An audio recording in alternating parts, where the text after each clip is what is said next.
তার গোলামের কাতার থেকে যদি আপনার আবার নামটা কেটে দেয়, আমি তো আর কোনো উপায় থাকবে না, আমার কোনো উপায় থাকবে না।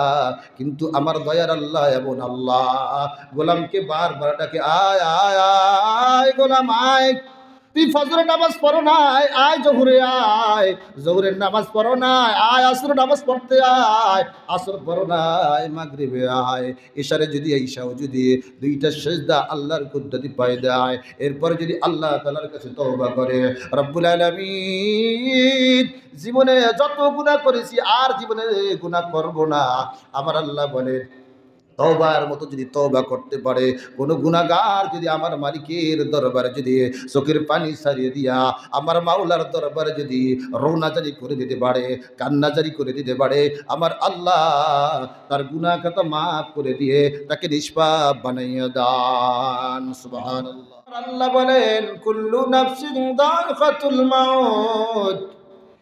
এই পৃথিবীর ভিতরে যত ধর্মের লোক আছে, মুসলমান হোক, হিন্দু হোক, খ্রিস্টান হোক, নাসারা হোক, যে হোক না কেন, যে কোনো ধর্মের মানুষ হোক না কেন, প্রত্যেকটা ধর্মের মানুষই এই আয়াতটা বিশ্বাস করে।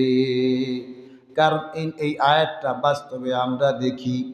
এই আয়াতে আল্লাহ তাআলা যা বলছেন এটা বাস্তবে দেখি, বাস্তবে আমরা দেখতেছি যে আল্লাহ বলছেন প্রত্যেকটা মানুষকে, প্রত্যেকটা প্রাণীকে মৃত্যুর স্বাদ আস্বাদন করতে হবে। কেউ আগে, কেউ পরে, কেউ বাবার আগে চলে যায়, কেউ দাদার আগে চলে যায়, আমরা কিন্তু কেউই থাকতে পারবো না। পারবেন? এমন কোনো ডাক্তার নাই, এমন কোনো ঔষধ তৈরি করতে পারবে না কিয়ামত পর্যন্ত। তাহলে কোটি কোটি টাকা কামায় যে ডাক্তাররা, তারা কোনোদিন মারা যাইতো না। এই জন্য বন্ধু আমার আল্লাহ বলেন, কুল্লু নাফসিন যায়িকাতুল মাউত,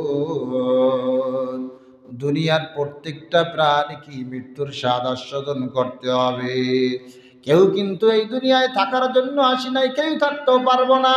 পাঁচতলায় থাকেন আর গাছতলায় থাকেন, বাড়িঘর থাকুক চাই না থাকুক, ওই কবর জগতে যেতেই হবে। এই জন্যই কবি বলেন, মৌত কাসিন কুল্লু নাসিন শারবু, মৌত কাসিন কুল্লু নাসিন শারবু, কবর বাইতিন কুল্লু নাসিন দাখিলু। ও বন্ধু, মৌতের শরাব সবাইকে পান করতে হবে, আর ওই কবর জগতে আমাদের সকলকে যেতে হবে, কেউ কিন্তু থাকতে পারবো না। কবরের আযাব কত কঠিন, সইতে আমি পারিব না। মৃত্যু যন্ত্রণা কত কঠিন, সইতে আমি পারিব না। কবরের আযাব কত কঠিন, সইতে আমি পারিব না। মৃত্যু যন্ত্রণা কত কঠিন, সইতে আমি পারিব না। মসজিদের ওই পালকিখানা, মসজিদের ওই পালকিখানা, আসবে সবার ধারে সবার জানা। মসজিদের ওই পালকিখানা, আসবে সবার ধারে সবার জানা। বড়ই পাতার গরম পানি, শেষ গোসল দিবে সাজনা। বড়ই পাতার গরম পানি, শেষ গোসল দিবে সাজনা।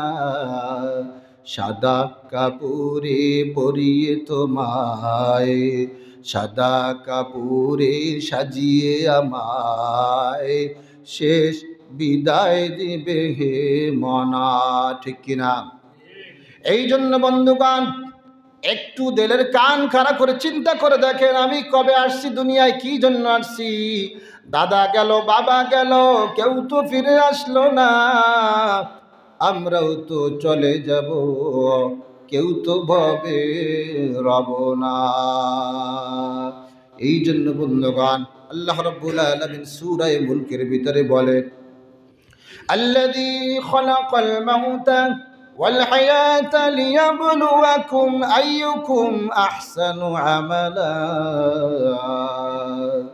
আল্লাহ বলেন, আমি হায়াত দিয়েছি, মৃত্যু দিয়েছি। আল্লাযী খালাকাল মাউতা ওয়াল হায়াতা লিয়াবলুয়াকুম আইয়ুকুম আহসানু আমালা। তোমাদের মধ্যে কে বেশি নেক আমল করে এটা পরীক্ষা করার জন্য আমি মৃত্যু দিয়েছি এবং হায়াত দিয়েছি। আমার আল্লাহ আয়াতের ভিতরে মৃত্যু শব্দটাকে আগে এনেছেন, কারণ কি? আর হায়াত শব্দটাকে আল্লাহ তাআলা পরে নিয়েছেন, কারণ হলো দুনিয়ার ভিতরে মায়ের পেট থেকে যখন আমরা এসেছি, মুসলমানের ঘরে জন্মগ্রহণ করলে ছেলে হোক মেয়ে হোক, ডান কানে আজান দিতে হয় আর বাম কানে ইকামত দিতে হয়। তাওহীদের বাণী মুসলমানের সন্তানের কর্ণকুহরে পৌঁছাইয়া দিতে হয়। মুফাসসিরিনে কিরাম আয়াতের তাফসীর করেন, ব্যাখ্যা করেন, আমরা যখন দুনিয়ায় আসছি মৃত্যুর পরোয়ানা সাথে নিয়ে আসছি। আমি দুনিয়ায় যখন আসছি আমাকে মৃত্যু হতেই হবে, ঠিক কিনা? আমাকে পরলোক গমন করতেই হবে, ওই কবর জগতে আমাকে যেতেই হবে। এই জন্য মৃত্যুর পরোয়ানা আপনি আমি সাথে নিয়ে আসছি।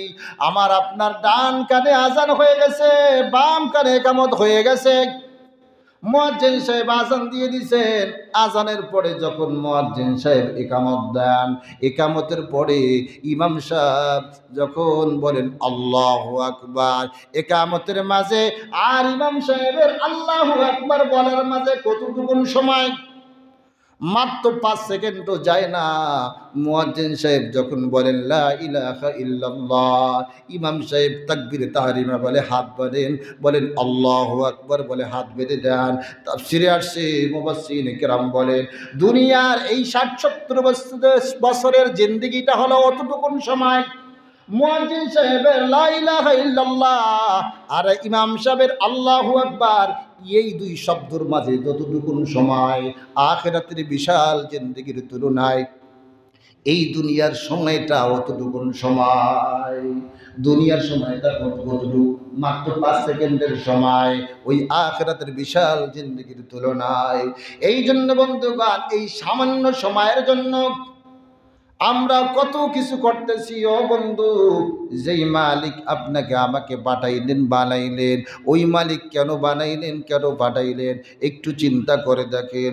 আমার আল্লাহ বলেন, ও দুনিয়ার মানুষেরা, আফাসিবতুম আন্নামা খালাকনাকুম আবাসা ওয়া আন্নাকুম ইলাইনা লা তুরজাউন।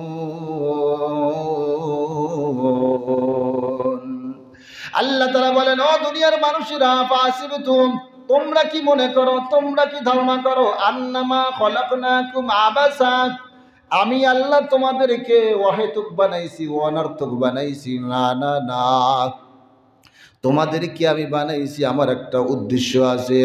আল্লাহ বলেন, ওয়ামা খলাকতুল জিন্না ওয়াল ইনসা ইল্লা লিয়াবুদুন আইয়ারিফুন। ও বন্ধু, আমার আল্লাহ বলেন, আমি মানুষ বানাইছি এবং জিন জাতি বানাইছি আমার গোলামি করার জন্য। হে বন্ধু, আমার মাওলা আপনাকে আমাকে তার গোলাম বানায় পাঠাইছেন। মনিবের যদি হুকুম, যদি আপনার দোকানের কর্মচারী যদি আপনার কথা না শোনে, আপনি কিন্তু ওই কর্মচারী আপনার কর্মচারী বলে পরিচয় দেবেন না। তাকে যখন আপনি দোকান থেকে বিদায় করে দেবেন, এই কর্মচারী যদি অন্য জায়গায় যাইয়া যদি অপরাধ করে আর আপনার কাছে আইসা যদি মানুষে বলে আপনার দোকানের কর্মচারী এই অন্যায় করেছে, আপনি বলবেন, এ তো আমার কথা শোনে না, একে আমি বাদ দিয়ে দিছি, এ আমার কর্মচারী নাই। আমার আল্লাহ যদি আপনাকে আমাকে গোলাম বানায় পাঠাইছেন, এখন যদি মালিকের কথাগুলো না শুনি, 5 ওয়াক্ত নামাজ যদি না পড়ি, আমার মালিক বলেছেন 5 ওয়াক্ত নামাজ পড়তে হবে। এখন যদি মালিকের হুকুমগুলো যদি আমি না মানি, মালিকের কথা যদি না শুনি, মালিক যদি আমাকে তার গোলামের কাতার থেকে যদি আপনার আবার নামটা কেড়ে দেয়, আমি তো আর কোনো উপায় থাকবে না, আমার কোনো উপায় থাকবে না। কিন্তু আমার দয়ার আল্লাহ এমন আল্লাহ, গোলামকে বারবার ডাকে, আয় আয় আয় গোলাম আয়, তুই ফজরের নামাজ পড়ো নাই, আয় জহুরে আয়, জহুরের নামাজ পড়ো নাই, আয় আসর নামাজ পড়তে আয়, আসর পড়ো নাই, মাগরিবে আয়, ইশারে যদি ঈশাও যদি দুইটা সেজদা আল্লাহর কুদরতি পায় দেয়, এরপর যদি আল্লাহ তাআলার কাছে তওবা করে, রব্বুল আলামিন জীবনে যত গুনাহ করেছি আর জীবনে গুনাহ করব না, আমার আল্লাহ বলে তওবার মতো যদি তওবা করতে পারে, কোনো গুনাহগার যদি আমার মালিকের দরবারে যদি চোখের পানি ছাড়িয়ে দিয়া আমার মাওলার দরবারে যদি রওনা জারি করে দিতে পারে, কান্না জারি করে দিতে পারে, আমার আল্লাহ তার গুনাহ খাতা মাফ করে দিয়ে তাকে নিষ্পাপ বানাইয়া দান। সুবহানাল্লাহ।